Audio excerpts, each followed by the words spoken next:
Hello and welcome to the theme number 2 geomorphology. आज से हम लोग जियोमॉर्फोलॉजी स्टार्ट करेंगे। हमने 2 क्लासेस करके ऑलरेडी अर्थ का रिवोल्यूशन, रोटेशन, रिवोल्यूशन के वजह से होने वाला सीजनैलिटी, लैटिट्यूड और लॉन्गिट्यूड, लॉन्गिट्यूड के सारे कॉम्प्लेक्स कैलकुलेशंस के जो बेसिक कुछ कह सकते हैं काइंड ऑफ फॉर्मूला और सारे एक एक बारीक डिटेल्स और टेक्निक्स सब कुछ के बारे में हमने बात कर लिया। Now from today as per the theme 2, अगर नहीं पता है तो मैं लिख देता हूं, ये है theme number 2 and this is geomorphology. Physical geography का कह सकते हैं कि सबसे बड़ा और सबसे कॉम्प्लेक्स पार्ट है। इसी के लगभग में इतना ही कॉम्प्लेक्स क्लाइमेट भी आता है, लेकिन geomorphology it takes time to cover the things. तो जियोमॉर्फोलॉजी हम लोग बहुत ही डिटेल में पढ़ने वाले हैं। जियोमॉर्फोलॉजी स्टार्ट करने से पहले we should know first what is it mean, मतलब क्या है इसका। What is mean by geomorphology. अब सीधे सीधे अगर बात करें तो जियो का मतलब अर्थ होता है, इतना तो हमें पता है। मॉर्फ का मतलब होता है आकार, स्ट्रक्चर या किसी भी चीजों में होने वाले बदलाव। Metamorphic process, morphic process, metamorphism, ठीक है। तो मॉर्फ, तो जियो और मॉर्फ जो उसका संरचना है, आकार है, समय के साथ उसमें कुछ चेंजेस भी आ रहे हैं, उसके स्टडी को, क्योंकि लॉजी का मतलब होता है स्टडी ऑफ एनी सब्जेक्ट, तो उसके स्टडी को अर्थ के जो outer topography, terrain, feature, landscape, इन सब के बारे में जो स्टडी हम लोग करते हैं, दैट इज कॉल्ड जियोमॉर्फोलॉजी। मैंने सही बोला? अगर आपको थोड़ा सा भी संदेह है इस बात पे, तो मैं फिर से इसको एक बार रिपीट करता हूं कि मैंने बोला in geomorphology we always study about the external और एक्सटीरियर फीचर ऑफ अर्थ। अगर हम अर्थ के इंटीरियर फीचर के बारे में पढ़ते हैं तो वो जियोमॉर्फोलॉजी नहीं होगा। उस सब्जेक्ट को हम लोग कहते हैं geology. Geology. In geomorphology we exclusively study about the external और exterior landscape, topography, terrain, इसके बारे में हम पढ़ते हैं ऑफ अर्थ।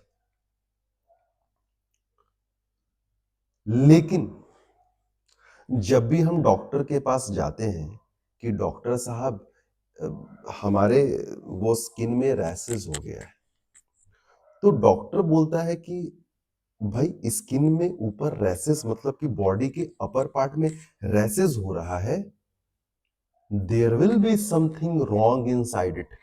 अंदर कुछ ना कुछ गड़बड़ है, उसी का रिपरकशंस बाहर दिख रहा है, उसी का परिणाम बाहर दिख रहा है। तो डॉक्टर तुरंत क्या करता है, कुछ ब्लड टेस्ट, यूरिन टेस्ट और सम अदर टेस्ट हमें सजेस्ट करता है। हम वो करवा के जाते हैं, उसके हिसाब से हमारा मेडिकेशन चलता है and finally we get rid of all the stuff. उन सब प्रॉब्लम से हमें छुटकारा मिल जाता है। तो यहां पे इस जो मैंने अभी जो बोला, इस बात के बोलने का मतलब यह है कि जियोमॉर्फोलॉजी में हम लोग बाहर ही बाहर ही, मतलब एक्सटर्नल फीचर ऑफ अर्थ के बारे में ही पढ़ते, लेकिन उन एक्सटर्नल फीचर को समझने के लिए कि कहीं पे टॉल माउंटेन्स है, कहीं पे प्लेट्यू है, कहीं पे नॉर्दर्न प्लेन है, अरावली जैसे माउंटेन है, तो हमें ये समझना होता है कि आखिर अलग अलग जगहों पे ये अलग अलग लैंडस्केप, अलग अलग ये फिजिकल फीचर्स कैसे फॉर्म हो रहा है, what is the force behind it, इसके पीछे का कारण क्या है। अब इसको समझने के लिए हमें न चाहते हुए भी पढ़ना पड़ता है interior of the earth, interior of the earth. So again I am repeating the thing, in geomorphology we have to study about exclusively about the external or exterior features of the earth, but to understand those external or exterior features we have to, ये compulsion हमारे लिए हो जाता है कि हम अर्थ के interior को पढ़े। हालांकि अर्थ के इंटीरियर को स्टडी करना, it's a different term that is called geology. अभी तक समझ में आ रहा है व्हाट इज जियोमॉर्फोलॉजी? ठीक, यहां से कहानी स्टार्ट होगा, यहां से कहानी स्टार्ट होगा आगे। ठीक, अब क्योंकि मैंने बोला कि हमें मजबूरी में जियोमॉर्फोलॉजी को समझने के लिए क्या करना पड़ता है, अर्थ के इंटीरियर को या इंटीरियर ऑफ द अर्थ को स्टडी करना पड़ता है। So our first topic is कि हमारे पास मजबूरी में ही सही, अगर हमें अर्थ के इंटीरियर के को स्टडी करना है तो सोर्सेस क्या है हमारे पास, what are the sources we have to study the interior of the earth. उसके लिए देखेंगे तो कुछ डायरेक्ट सोर्सेज हैं और कुछ इनडायरेक्ट सोर्सेज हैं। डायरेक्ट सोर्सेज में कौन कौन है, ये है टॉपिक है डायरेक्ट सोर्सेज। वो डायरेक्ट सोर्सेज जिससे हम पता लगा सकते हैं कि अर्थ के नीचे क्या है, कैसे फीचर हैं, कैसे रॉक सिस्टम है, और जो भी डिटेल्स जो भी संभव हो सके, उसके लिए कुछ डायरेक्ट सोर्सेज हैं। क्या क्या है? सबसे पहले बोला जाता है ड्रिलिंग एंड माइनिंग। दोनों अलग अलग चीजें हैं, दोनों अलग अलग चीजें हैं, कंफ्यूज नहीं होना है। ड्रिलिंग, तो सबसे पहले ड्रिलिंग में आते हैं। ड्रिलिंग तो समुद्र के अंदर ड्रिलिंग होता है, और अलग अलग चीजों के लिए, फॉर ऑयल एक्सट्रैक्शन या फिर किसी रिसर्च पर्पस के लिए। तो रसिया का कोला पेनिनसुला मैंने बताया भी था कि यूरोप वाले पार्ट में है, जस्ट बिसाइड, मतलब कि लगे हुए बगल में, फिनलैंड के लगे हुए मुर्मांस्क शहर से थोड़ा सा साइड में, वहीं पे लगे हुए है रसिया का कोला पेनिनसुला। मैंने बोला था कि इंपॉर्टेंट है, मुझे लगता है कि शायद एक आध दो साल में यूपीएससी पूछ सकता है उसके बारे में। तो वहां पे डीपेस्ट ड्रिल हुआ अभी तक। कितना अंदर तक ड्रिल हुआ, कितना अंदर तक हम जा पाए? 12 किलोमीटर। और यही मानव के औकात का सीमा खत्म हो जाता है, मतलब मानव का औकात यहीं पे खत्म हो जाता है। इससे आगे अर्थ के अंदर कोई नहीं जा पाया है। ये तो समुद्र के अंदर का बात हुआ, क्योंकि समुद्र के अंदर में ज्यादा मेहनत नहीं लग रहा है, एक तो की डेप्थ वैसे भी है वहां पे, बस थोड़ा सा कुछ ड्रिलिंग किए और हम पहुंच गए। अगर लैंड सरफेस का बात करें तो वहां पे ड्रिल नहीं हो रहा है, लैंड सरफेस पे यहां पे हो रहा है माइनिंग। और लैंड सरफेस पे अगर माइनिंग का बात करें तो साउथ अफ्रीका जो हमारा कंट्री है, हमारा नहीं कंट्री है मतलब, ठीक है, साउथ अफ्रीका जो कंट्री है, वहां पे कुछ गोल्ड माइंस है, गोल्ड माइंस, ठीक है, सोने की खान। उनका नाम बड़ा अच्छा है, पोनिंग एंड टाउटोना। याद रहे तो ठीक, मुझे नहीं लगता कि आज तक यूपीएससी ने पूछा है और पूछेगा। हाँ, अगर कभी मेंस में यूज करने का मौका मिले तो you can mention these names. Okay, हो सकता है कोई स्टेट पीसीएस वाले का दिमाग खराब हुआ और पूछ दे, मुझे नहीं पता। ये लगभग 3 से 4 किलोमीटर के आसपास में यहाँ पे ये लोग अंदर अर्थ के, मतलब कि जो लैंड सरफेस है उसके नीचे 3 से 4 किलोमीटर तक ये लोग जा पाए हैं आज तक। तो डायरेक्ट सोर्स के नाम पे पहला चीज जो हमारे पास है वो यही है। ठीक, अब समस्या क्या है? समस्या क्या है कि इतना नीचे जब आप जाते हैं, अर्थ के इंटीरियर में जब आप जाते हैं, तो वहां पे हम ये पाते हैं कि प्रेशर प्रेशर और टेम्परेचर ये increases towards the interior of the अर्थ। जैसे जैसे हम अर्थ के अंदर जाते हैं वैसे वैसे प्रेशर और टेम्परेचर बढ़ने लगता है। ह्यूमनली इट्स नॉट पॉसिबल, इंसानों के लिए भी उतना उतना गर्मी और प्रेशर में ये संभव नहीं है कि वो वहां पे काम कर सके। और जो मशीन्स भी है वो भी काम करना बंद कर देती हैं, क्योंकि मशीन्स का भी एक अपना लिमिट होता है, सीमा होता है। अगर वो भी, उनको भी अगर बहुत ज्यादा वो मशीन अगर गर्म हो जाएंगे तो वो भी काम करना बंद कर देते हैं। अब क्या है, डेंसिटी जो है, अब ये तो प्रॉब्लम हुआ, ये प्रॉब्लम है जो हम अंदर जाने के बाद फेस करते हैं। दिस वन, ये वाला दिस इज द प्रॉब्लम। हमें जानने को क्या मिला? तो हमें जानने को मिला ये कि जैसे जैसे, चाहे तो हमने ड्रिलिंग किया कोला में, या फिर हम साउथ अफ्रीका में 3-4 किलोमीटर नीचे तक गए, तो उससे हमें पता लगा कि हम इतना डीप डाउन अर्थ के अंदर जाएंगे तो वहां का जो सॉइल का टेक्सचर है या रॉक सिस्टम है या मटेरियल है, उस डेप्थ पे क्या है, ये चीज हमें जानने को मिला। हमें साथ साथ में ये भी जानने के लिए मिला कि जैसे जैसे हम अर्थ के नीचे जाते हैं वैसे वैसे जो डेंसिटी है वो इंक्रीज होता जाता है।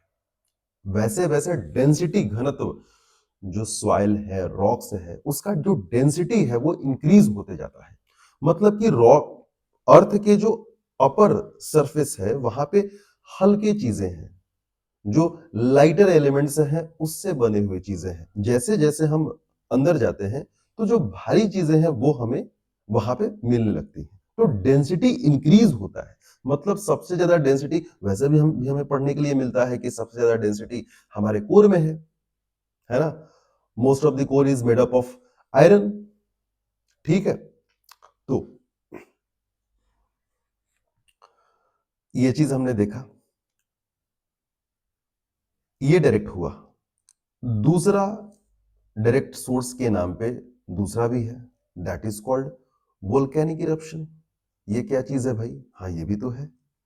अब क्या है कि कहीं पे अगर वोल्केनिक इरप्शन होता है तो अंदर से ही तो चीजें आ रही हैं। जो लावा आया वो लावा ठंडा होगा, ठंडा होने के बाद क्या बनेगा? ठंडा होने के बाद इग्नियस रॉक बनेगा, आग्नेय चट्टान बनेगा। उसको अगर हम स्टडी करेंगे तो हमें पता लगेगा कि भैया अंदर से जब चीजें आती हैं तो अंदर क्या क्या है। ठीक है, तो हमें चीजें पता लगेंगी। ये भी डायरेक्ट सोर्स है स्टडी करने के लिए, interior of the earth study करने के लिए डायरेक्ट सोर्स है।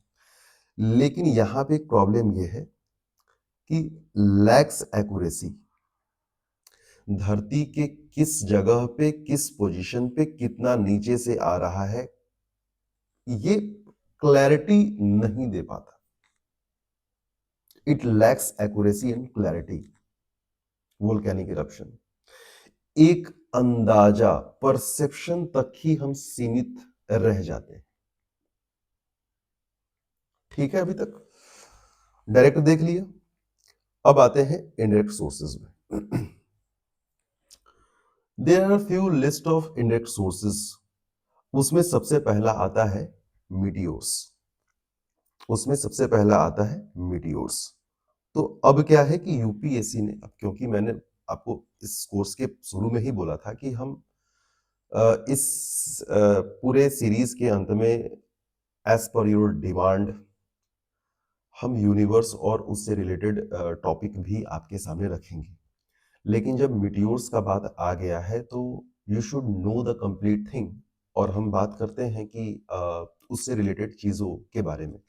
और यूपीएससी ने सवाल पूछे भी हैं, जैसा कि मैंने आपके सामने ये चीज़ बताया था कि अगर आप मृणाल पटेल सर वाली बुक जो दिशा पब्लिकेशन की है, जिसमें 30-32 सालों का 35 सालों का समथिंग लाइक दैट, उसमें क्वेश्चंस होता है, तो अगर आप उसमें देखेंगे तो ज्योग्राफी में भर-भर के सवाल इन सब टॉपिक से आए हैं। मीटियोर्स, एस्टेरॉइड, मीटियोराइट्स, इन सब से आए हुए हैं।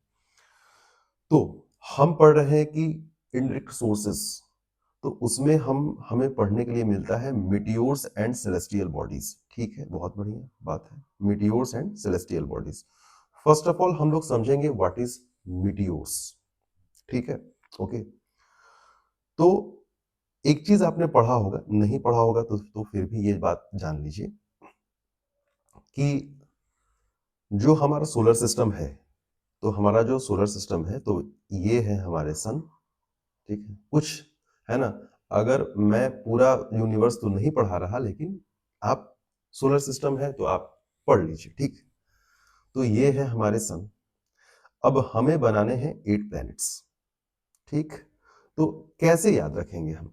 मतलब मुझे ये बात बोलते हुए शर्म नहीं आ रही है। मैं उन व्यक्तियों में से हूं जो ज्योग्राफी के जो मोस्ट डिफिकल्ट कॉन्सेप्ट होते हैं उसे तो मैं बेहद आसानी से समझ जाता हूँ, या चीजों को आपके सामने रख दूंगा। बट बहुत बार ऐसा मतलब कि मतलब सिचुएशन आया है कि क्लास में मैं स्टूडेंट से पूछना होता था कि ये बताओ कि मार्स पहले है कि सन, मतलब सॉरी, अर्थ अर्थ पहले है, मतलब इस टाइप से। तो ये चीजें हो जाती हैं कभी कभी, कि आप मुश्किल से मुश्किल चीजें आपको याद है, लेकिन आप को आसान चीजें याद नहीं है। एक ऐसी घटना हुई थी, आई थिंक इन 2023, यस, 2023 में the level of yes the level of question of polity, मतलब सारे सारे क्वेश्चन मतलब कि टफ थे। तो मतलब मुझे ऐसा लगा कि थोड़ा सा बहुत ज्यादा लेवल ज्यादा ज्यादा बढ़ाना पड़ेगा, और till the date 2023 was the toughest paper, ये सब लोग मानते हैं। तो मैंने मतलब specially I am talking, if I talk about polity, तो पॉलिटी के बहुत जो डीप से डीप टॉपिक थे उसको बहुत अच्छे से मैंने कंप्लीट किया था। ठीक है, तो पॉलिटी का इसलिए मैं बोल रहा हूँ कि किया था सबका, बट पॉलिटी के साथ ऐसा कुछ घटना हुआ, इसलिए I am telling you the specific the case of polity. अगले साल जब सवाल आता है, तो ऐसे सवाल थे पॉलिटी के इन 2024 कि कॉन्स्टिट्यूशन का जो शुरुआत में जो कि शेड्यूल कितना है, ठीक है, पार्ट कितना है, ये पूछ लिया। ये पूछ लिया शेड्यूल कितना है, पार्ट कौन सा है, इमरजेंसी प्रोविजन कौन से पार्ट में है, कौन से शेड्यूल में है, इस प्रकार से। मतलब कभी कभी हमें ऐसा फील होता है कि हम जब एकदम टॉप नॉच, एकदम एक से एक कॉम्प्लेक्स कंटेंट तैयार करके जा रहे हैं, तब जो है वो हमारे सामने इतने आसान सवाल आते हैं, और हम वहां पे बिल्कुल असहाय फील करते हैं। यार, इसको तो मैंने देखा ही नहीं था, ये भी यूपीएससी पूछ लेगा, ये तो मैंने सोचा भी नहीं था। एकदम ऐसा ही है। ठीक, ओके। तो देख लेते हैं इंडायरेक्ट सोर्सेस। सॉरी फॉर इतना बकवास करने के लिए।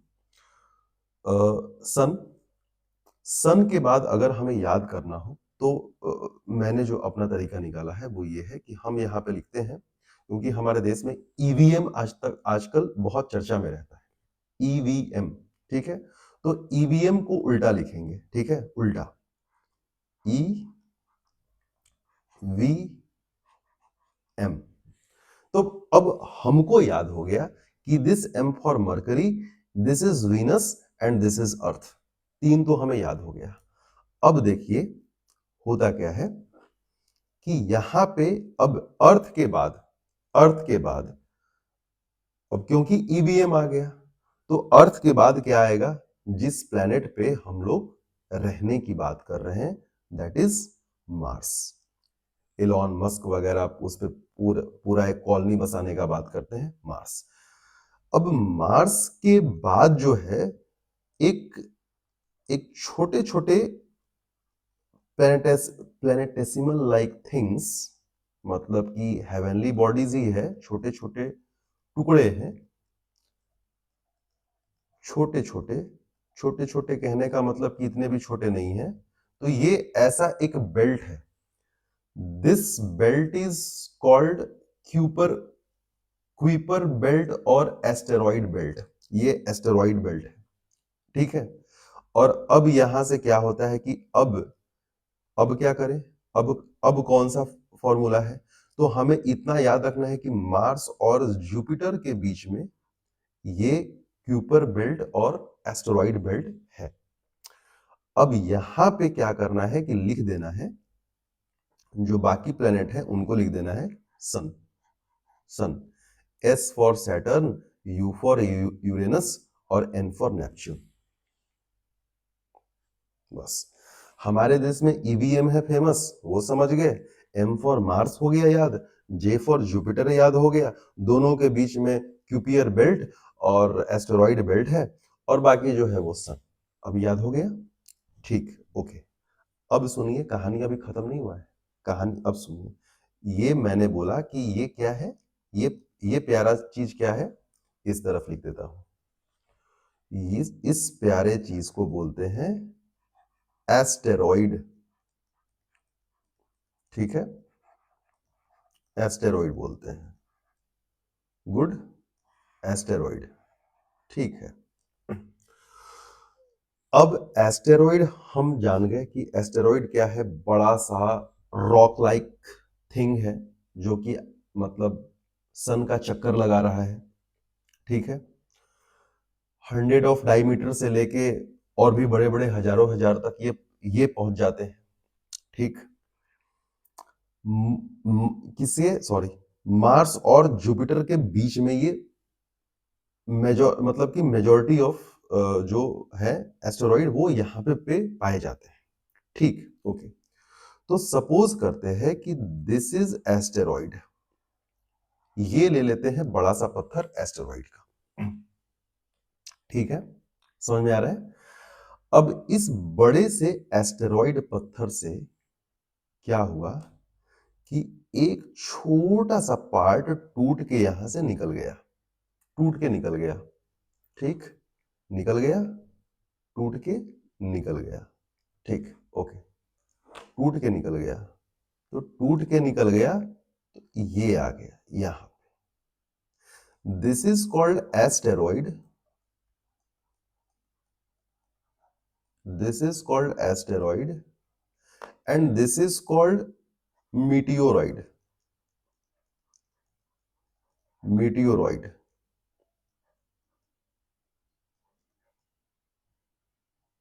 ठीक है, मीटियोरॉइड, जो भी स्पेलिंग है देख लेंगे आप।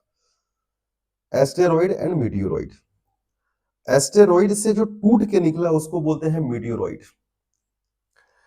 अब जो मीटियोरॉइड आगे बढ़ा और सपोज करें कि हमारा अर्थ है या कोई और प्लेनेट है, उसके ग्रेविटेशन फोर्स के वजह से वो खींचा, उसके कहा, उसके एटमॉस्फेयर में, है ना, ग्रेविटेशन से उसकी तरफ खींचा, और आउटर आउटर एटमॉस्फेयर में आके ही वो क्या हुआ, फ्रिक्शन के वजह से बर्न हो गया। तो जो जल गया, जो जल गया, है ना, मैं फ्लेम जैसा बना देता हूं, जो जल गया, जो जल गया, that is called meteors, that is called meteors. जो जल गया उसको बोलते हैं मीटियोर्स। एस्टेरॉइड, मीटियोरॉइड, मीटियोर्स, जो जो एटमॉस्फेयर में आके जल गया, आउटर एटमॉस्फेयर में, वो मीटियोर्स है। बड़े भी साइज में होते हैं, ऐसा तो है नहीं कि गुलाब जामुन है हर का मतलब कि हर किसी का शेप सेम ही है, ऐसा तो है नहीं। एस्टेरॉइड का साइज अलग-अलग है, तो उसमें से कुछ बड़े भी टुकड़े निकल सकते हैं मेटेओराइट, कुछ छोटे भी निकल सकते हैं। तो कुछ ऐसे मेटेओराइट जो जिनका आउटर पार्ट तो जल गया है, लेकिन जो इनर कोर है, इतना बड़ा था कि बहुत जला, लेकिन जलने के बाद भी थोड़ा-सा जो उसका इनर पार्ट है वो रह गया, बच गया and they move toward the earth और other planet and hit their surface. और जलने के बाद भी इनका सा थोड़ा सा पार्ट बच जाए और ये आए और धरती के जलने के बाद भी इनका थोड़ा सा पार्ट जो है वो बच जाए और ये आए और अर्थ के सरफेस को हिट करे, that is called meteorite. Meteorites,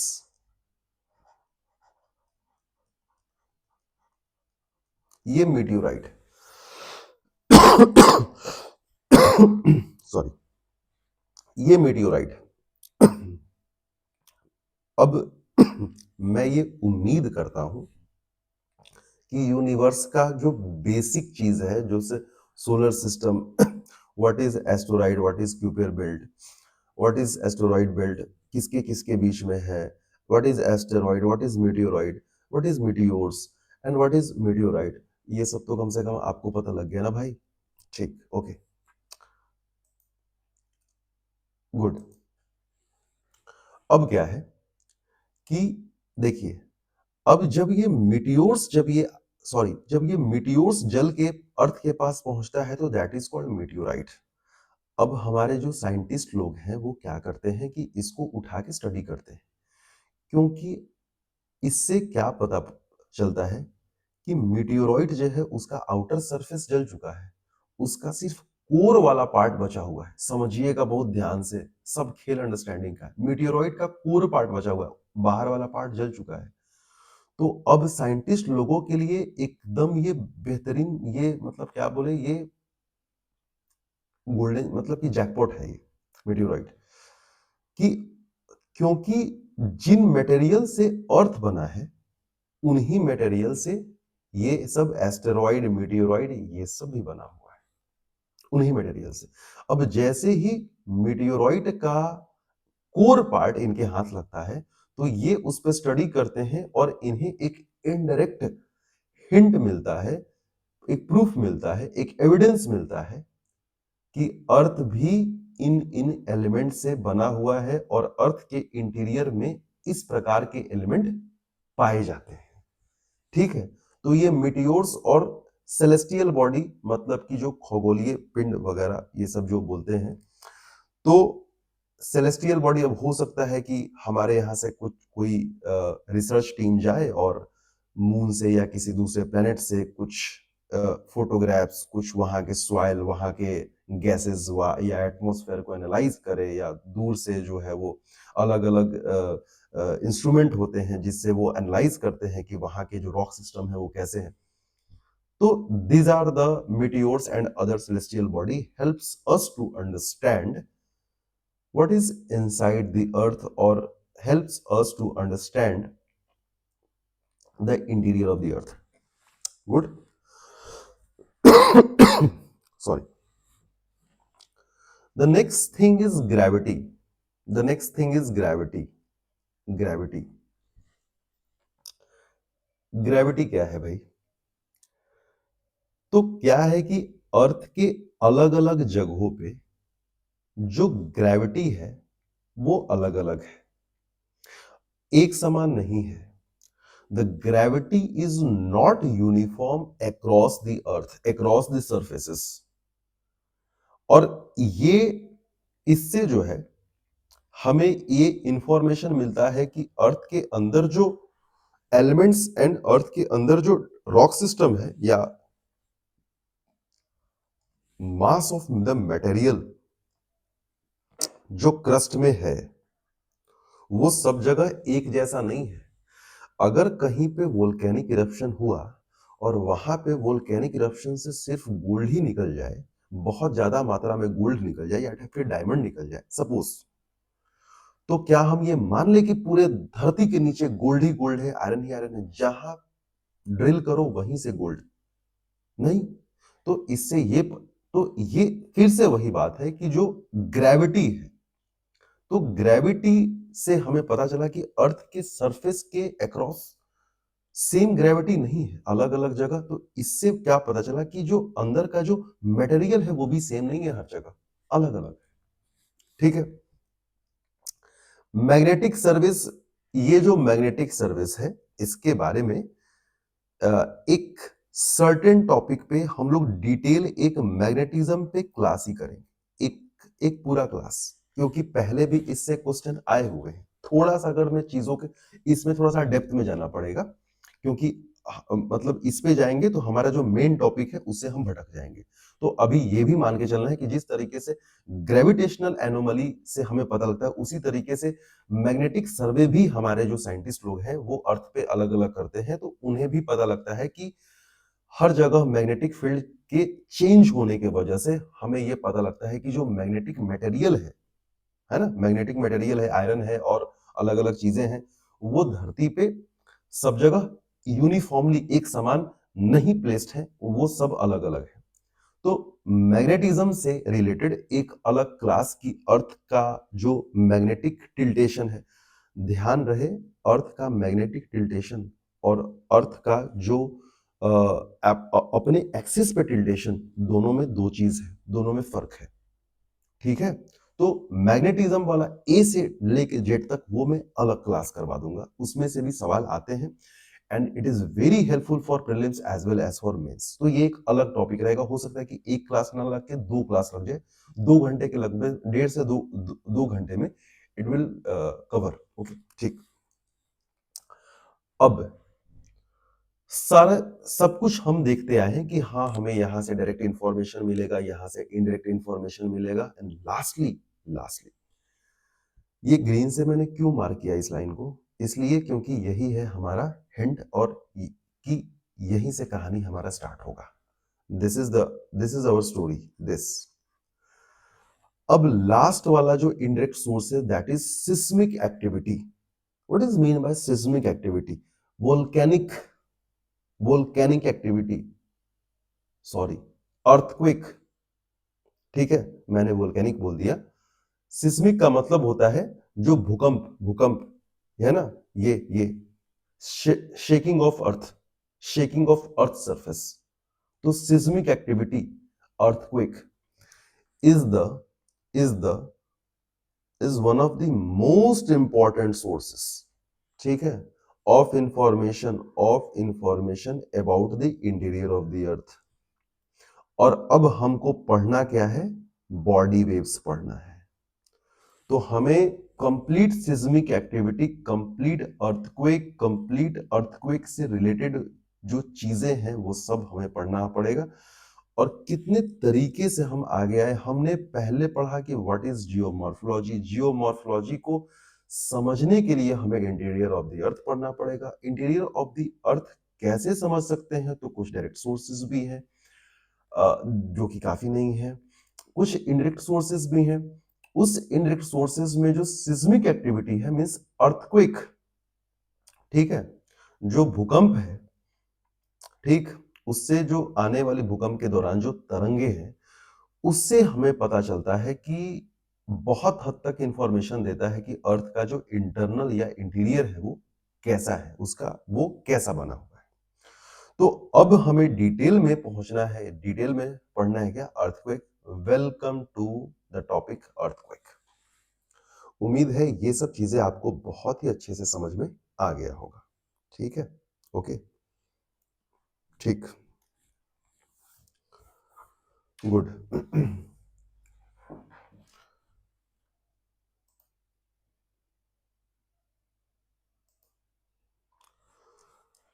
तो ठीक है, आगे चलते हैं। We will first understand the earthquake and the related thing, and in next class जहां तक चलता है देखते कहां तक। ठीक है, अर्थक्वेक क्या है? अर्थक्वेक क्या है सबसे पहले तो उसका डेफिनेशन यहां पे दिया हुआ है, shaking, trembling of earth crust या लिथोस्फेयर। बहुत लोगों को सवाल आएगा, व्हाट इज लिथोस्फेयर? पढ़ेंगे, चिंता नहीं करना, पढ़ेंगे। ये जो हमारा सीरीज चल रहा है फिजिकल ज्योग्राफी का, उसमें बहुत बार ऐसी चीजें होंगी, आपको एक क्लास देख के आपको लगेगा कि इस टीचर ने या इस व्यक्ति ने ये चीजें नहीं बताई। तो क्या होता है कि आप 40 से 50 मिनट में सारी चीजें कंटेंट नहीं बता सकते। आप लगातार पूरा सीरीज कंप्लीट करिए, आपको हर चीज मिल जाएगा। जैसे एग्जाम्पल के तौर पे मैंने कई बार आपको इनडायरेक्टली बताया लेकिन डायरेक्टली नहीं बताया वहां पे, कि हमने बताया कि दिस इज इक्वेटर, ठीक, this is tropic of cancer and this is tropic of capricorn. हमने सब कुछ बताया, लेकिन हम अक्सर क्लास में ये बातचीत करते रहे कि नॉर्मली, क्योंकि वहां पे रिक्वायरमेंट ही ये था कि हम बात करते थे कि जब भी आपके पास ये नॉर्थ पोल आए और जब भी आपके पास साउथ पोल आए, तो हम बोल देते थे कि नॉर्थ पोल है यानी कि वो आर्कटिक सर्किल के पास में है और साउथ पोल है वो अंटार्कटिक सर्किल के पास में है। ठीक है, हो सकता है कि कल के डेट में किसी स्टेट पीसीएस या यूपीएससी ही ये जज करने के लिए, क्योंकि वो तो कुछ भी पूछ सकता है, बोल दे कि अंटार्कटिक सर्किल का एरिया कहां से कहां तक है। ये चीज तो मैंने आपको नहीं बताया। हो सकता है कि आपका ध्यान भी नहीं गया होगा, लेकिन मैंने इनडायरेक्टली आपको बताया। इनडायरेक्टली मैंने आपको बताया कि इधर में ये जो रीजन है, जब हम लोग जो torrid zone, temperate zone, frigid zone पढ़ रहे थे, तो यहाँ पे ये जो है मैंने बताया कि 65 डिग्री के आसपास में, 65 एंड हाफ, यहाँ पे इसके ऊपर जो है वो फ्रिजिड जोन है। And this frigid zone is called Arctic circle. And यहाँ पे जो 65 है, यहाँ पे जो फ्रिजिड जोन है, this is called Antarctic circle. 65 से ऊपर। अब अगर पूछ दे तो आप तो यही बोलेंगे कि टीचर ने तो नहीं बताया था कि 65 डिग्री के ऊपर है। तो कई चीजें होती है, वो बात बात में, जैसे आज अभी बात हुई तो चीजें आ गई, तो चीजें आती रहती है। जब मेरा कोई भी कमिटमेंट नहीं था कि I will teach about universe in this, लेकिन हमने मीटियोर्स के बारे में बात हुआ तो हमने पूरा का पूरा सिस्टम ही देख लिया। और ये बहुत सारा इंफॉर्मेशन है, बहुत ज्यादा इंफॉर्मेशन है, और इससे हो सकता है कि आपके कई सवाल बन जाए। ठीक है, और आपको इससे रिलेटेड सवाल मिलेंगे अगर आप प्रीवियस के 30-32 साल के सवाल देखेंगे ज्योग्राफी से रिलेटेड तो। खैर, well, fine. So let's talk definition of earthquake. तो अर्थ का श्रेकिंग, ट्रेम्बलिंग ऑफ अर्थ क्रस्ट, मैंने बोला कि लिथोस्फेयर क्या है, बस जस्ट वेट, सब कुछ समझ में आ जाएगा व्हाट इज लिथोस्फेयर। ठीक। तो डेफिनेशन में हो गया, हमने देख लिया, shaking, trembling of earth crust is called earthquake. Reason क्या है? तो ये बात ध्यान रखना है कि अर्थक्वेक आने का रीजन नेचुरल भी हो सकता है और मैनमेड भी हो सकता है। मैनमेड कैसे हो सकता है? आप हाइड्रोजन बम का वो परीक्षण कर रहे हैं, आ सकता है। आप हिली एरियाज में फॉर माइनिंग पर्पस आप जो है वो बहुत सारा एक्सप्लोजिव लगा के उड़ा रहे हैं पहाड़ को, उससे ट्रिगर हो सकता है। आप बड़े बड़े डैम बना के और वहां पे बहुत ह्यूज वॉल्यूम में वाटर स्टोर कर रहे हैं, that puts pressure on earth's plate on that certain position, certain place, उससे भी ट्रिगर हो सकता है। These are the man-made regions. Natural वो तो हम लोग आगे पढ़ेंगे ही पढ़ेंगे क्या क्या रीजन है। अब इसमें कुछ की टर्म्स होते हैं, so let's understand the key terms of. मैं बार बार अर्थक्वेक को वोल्केनो बोल देता हूँ, क्योंकि आगे इतना ये सब दोनों है ना, एकदम, है ना, एक ही, है ना, एक ही सिक्के के दो पहलू बन जाते हैं कुछ खास टाइम में, तो इसलिए मेरे मुंह से निकल जाता है, सॉरी फॉर दैट। तो अर्थक्वेक के कुछ खास जो कीवर्ड है दैट इज फोकस और हाइपोसेंटर। तो उसका डेफिनेशन यहां पे दिया हुआ है। एपिसेंटर क्या होता है उसका डेफिनेशन यहां पे दिया हुआ है। सिज्मिक वेव्स क्या होता है उसका डेफिनेशन ये दिया हुआ है। आप बोल रहे हैं कि आप नहीं पढ़ रहे हो, पढ़ेंगे, पहले समझ लेते हैं। ठीक है, पहले समझ लेते हैं। आइए,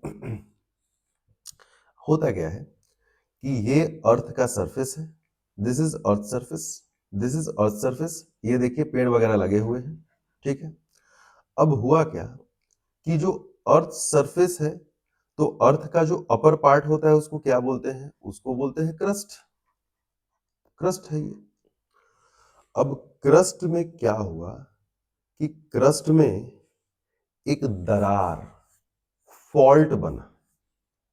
क्यों बना, ये फॉल्ट कैसे हुआ, वी विल स्टडी लेटर। ये फॉल्ट कैसे हुआ, अब पूरी कहानी 2 मिनट में तो फिल्म का नहीं पता चलता है ना, उसके लिए पढ़ना पड़ता है आगे। ये फॉल्ट क्यों हुआ ये आगे पढ़ेंगे जब हम लोग प्लेट मूवमेंट जो है वो, है ना, जो अलग अलग बाउंड्रीज है, प्लेट है, उसके बारे में पढ़ेंगे तो ज्यादा डिटेल में हम लोग देखेंगे उसको। तो फॉल्ट आप सिंपली समझ सकते हैं कि जो क्रस्ट है उसमें दरार आया। ठीक, जब दरार आया तो इसमें होता क्या है कि एक पार्ट जो है वो चाह रहा है कि इस साइड जाए, और दूसरा पार्ट जो है वो चाह रहा है कि हम इस तरफ मूव करें। तो बहुत देर तक, अब क्योंकि क्या है कि भारी है, उसके ऊपर वजन है, वजन है। अब वजन के वजह से जैसे ही वेट ज्यादा होता है, फ्रिक्शन भी ज्यादा बढ़ जाता है। पढ़े होंगे आप लोग क्लास 8 में, साइंस के बुक में, कि अगर कोई हल्की चीज है तो उसका उसका सरफेस के साथ फ्रिक्शन क्या होता है, कम होता है। लेकिन अगर कोई भारी चीज है तो उसको मूव करना हमारे लिए बहुत ही मुश्किल हो जाता है। तो जितना जो चीज भारी होगा उतना उसका फ्रिक्शन अपने जो भी चीज से लगे हुए है उसके साथ बिल्कुल लॉक हो जाता है। ठीक, तो एक जो है वो नीचे की ओर मूव करना चाहता है, एक ऊपर की ओर या साइड में ऐसे मूव करना, स्लाइड करना चाहता है। और भारी होने के कारण फ्रिक्शन एक दूसरे को लॉक करके रखता है, ये मूव नहीं कर पाता है। तो मेरे कहने का मतलब कि जिन दो लोगों ने फैसला ही कर लिया है कि अब हमें साथ नहीं रहना है, तो इस दुनिया, संसार, अगल बगल, सोसाइटी, घर परिवार के दबाव में कब तक वो लोग साथ रहेंगे, कब तक, है ना। अब मॉडर्न वर्ल्ड, है ना, कब तक।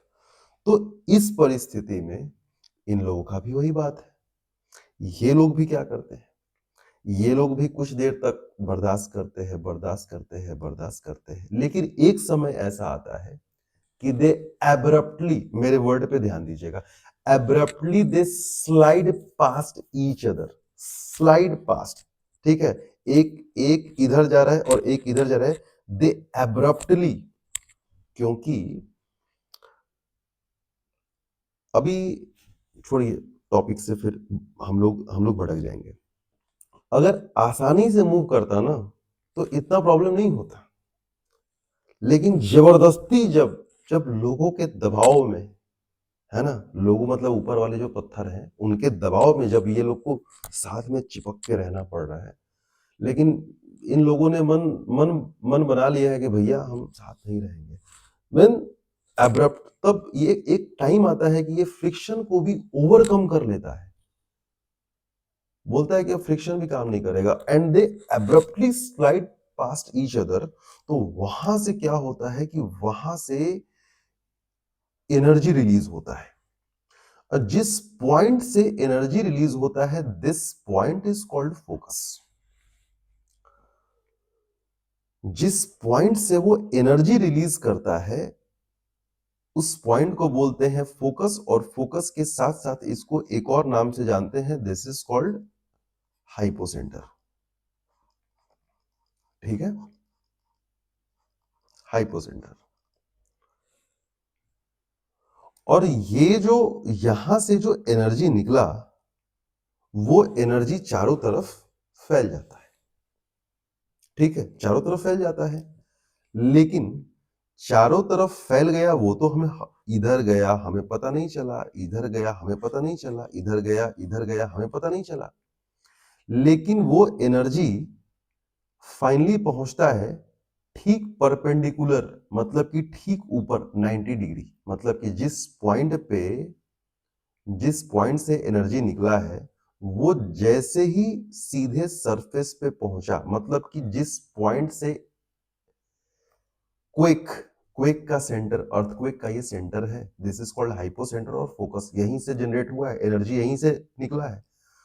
और shortest distance to earth surface, तो अर्थ सरफेस पे यहां जाओगे तो क्या शॉर्टेस्ट डिस्टेंस है? नहीं।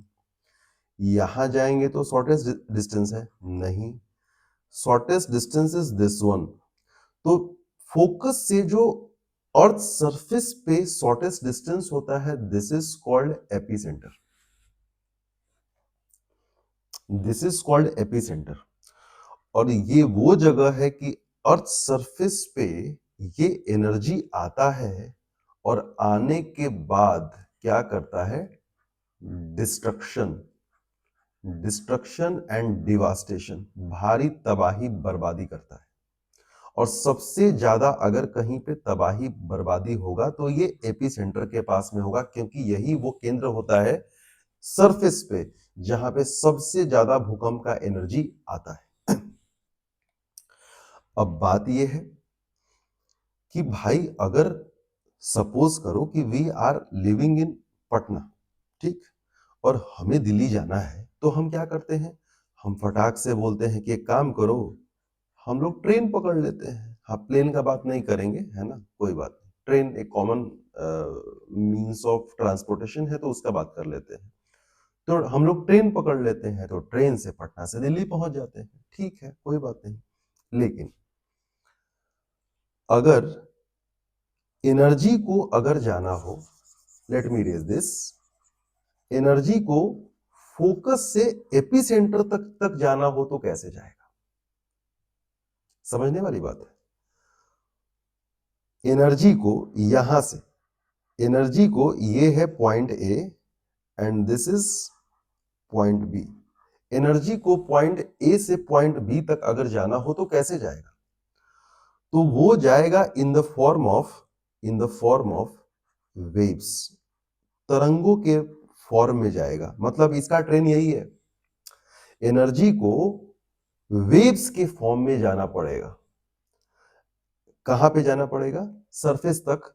और यहीं तो सरफेस पे पहुंचेगा, तो सरफेस के जिस पॉइंट पे पहुंचेगा उस पॉइंट को बोलते हैं एपिसेंटर, और एपिसेंटर पे भारी तबाही बर्बादी करेगा।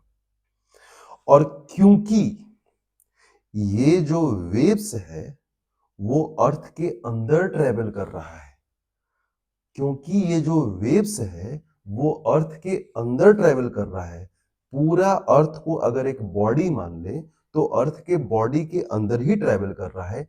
इसलिए इस वेव्स को, जो वेव्स फोकस से एपिसेंटर तक पहुंचता है या अर्थ के दूसरे जगहों तक पहुंचता है, अंदर अंदर अंदर ही, इसलिए इस वेव्स को हम लोग बोलते हैं बॉडी वेव्स। इसको बोलते हैं बॉडी वेव्स। समझ में आया कुछ? ठीक। अब अब पढ़ते हैं, इसको। फोकस हाइपोसेंटर क्या है? वो पॉइंट जहां पे एनर्जी रिलीज होता है is called focus of an earthquake. उसको हाइपोसेंटर भी बोलते हैं, फोकस भी बोलते हैं।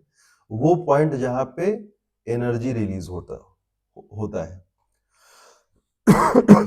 तो दिख तो रहा है कि यहीं से एनर्जी रिलीज होकर चारों तरफ फैल रहा है। Simple, this is focus, this is hypocentre. अब पढ़ लेते हैं। एपिसेंटर क्या है? The point on the surface nearest to the focus. बहुत बढ़िया, यही तो मैं बोल रहा था कि फोकस के ठीक सबसे ऊपर, एकदम परपेंडिकुलर और बिल्कुल नियरेस्ट, इसको एपिसेंटर बोलते हैं।